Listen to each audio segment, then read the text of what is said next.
ନମସ୍କାର।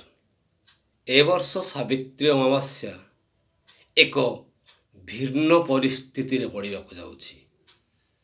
କରୋନା ଭୂତାଣୁ ତା ସହିତ ଲକଡାଉନ୍। ପାଖରେ ପଇସା ନାହିଁ। ପ୍ରାଇଭେଟ୍ ଜବ୍ରେ ସତ୍ୟବାନ ମାନେ ଛଟପଟ।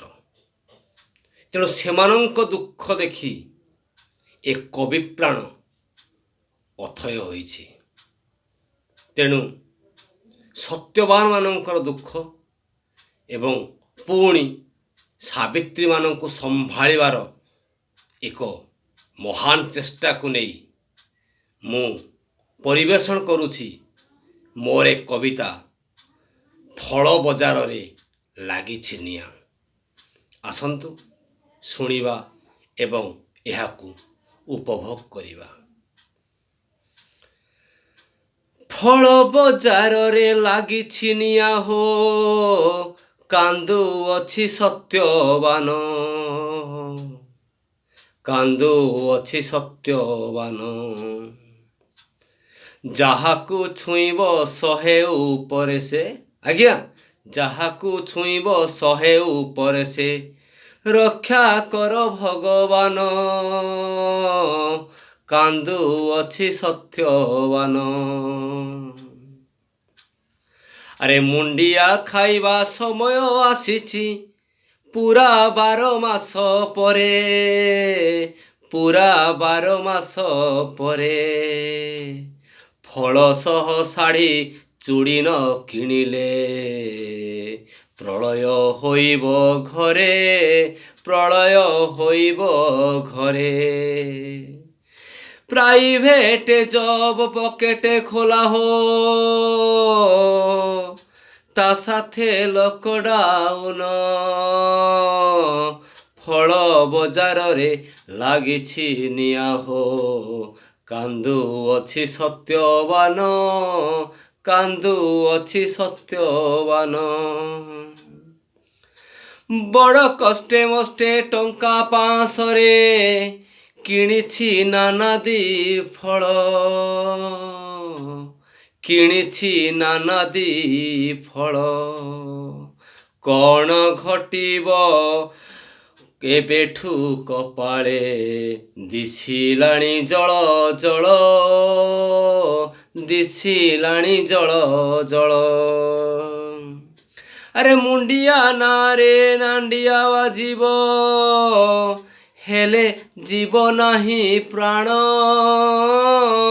ଫଳ ବଜାରରେ ଲାଗିଛି ନିଆଁ ହୋ, କାନ୍ଦୁଅଛି ସତ୍ୟବାନ, କାନ୍ଦୁଅଛି ସତ୍ୟବାନ। 2 ମାସ ହେଲା ଘରେ ବସିଛି ମୁଁ, ପକେଟଟା ମୋର ଖୋଲା, ପକେଟଟା ପୁରା ଖୋଲା। ତାଲା ସିନା ସାରା ଜଗତେ ପଡ଼ିଛି, ଘରଣୀ ମୁହଁ ମେଲା, ଘରଣୀ ମୁହଁ ମେଲା। ଘୁଞ୍ଚି ଯାଆନ୍ତା କିଏ ଉଆଁସ ତିଥି, ଆଉ 6 ମାସ ପୁଣ। ଫଳ ବଜାରରେ ଲାଗିଛି ନିଆଁ ହୋ, କାନ୍ଦୁଅଛି ସତ୍ୟବାନ, କାନ୍ଦୁଅଛି ସତ୍ୟବାନ। ଚାଇନା ପ୍ରଡକ୍ଟ କରୋନା ଆସିଛି, ପୁରିଲାଣି ମାସ 2, ପୁରିଲାଣି ମାସ 2।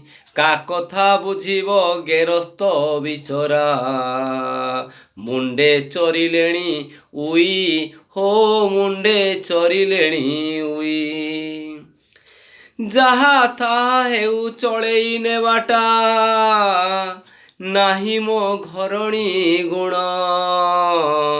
ଫଳ ବଜାରରେ ଲାଗିଛି ନିଆଁ ହୋ, କାନ୍ଦୁଅଛି ସତ୍ୟବାନ।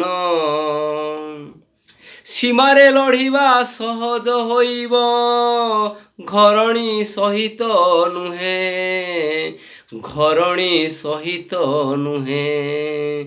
ଯୁଆଡ଼େ ଯାଉଛି ଯାହା ବି କରୁଛି, ସେ ନାଚନ୍ତି ମୁହେଁ ମୁହେଁ, ସେ ନାଚନ୍ତି ମୁହେଁ ମୁହେଁ। ଧାର ହେଉ ପଛେ ସାବିତ୍ରୀ ପାଳିବା, ଏଇ ପତ୍ନୀବ୍ରତା ଧର୍ମ। ଫଳ ବଜାରରେ ଲାଗିଛି ନିଆଁ ହୋ, କାନ୍ଦୁଅଛି ସତ୍ୟବାନ, କାନ୍ଦୁଅଛି ସତ୍ୟବାନ। ଆରେ ଯାହାକୁ ଛୁଇଁବ ଶହେ ଉପରେ ସେ, ରକ୍ଷା କର ଭଗବାନ, କାନ୍ଦୁଅଛି ସତ୍ୟବାନ।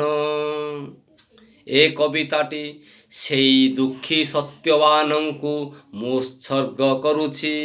ଯଦି ଆପଣମାନଙ୍କୁ ଏ କବିତାଟି ଭଲ ଲାଗିଲା, ଆପଣମାନେ ନିଶ୍ଚୟ ମତାମତ ଦେବେ ବୋଲି ମୋର ଆଶା ଓ ବିଶ୍ୱାସ। ତେବେ ରହୁଛି, ନମସ୍କାର।